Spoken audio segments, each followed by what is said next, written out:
రెండేండ్లకోసారి జరిగేటి జాతర గుడులే లేని అడవి తల్లులా జాతర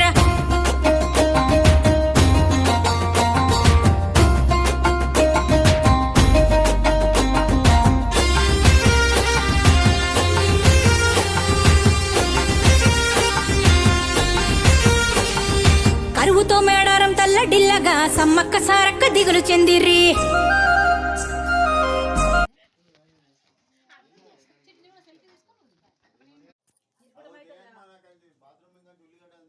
ఇక్కడ ఏం లేవు అది ఇరుకుటం అవుతుంది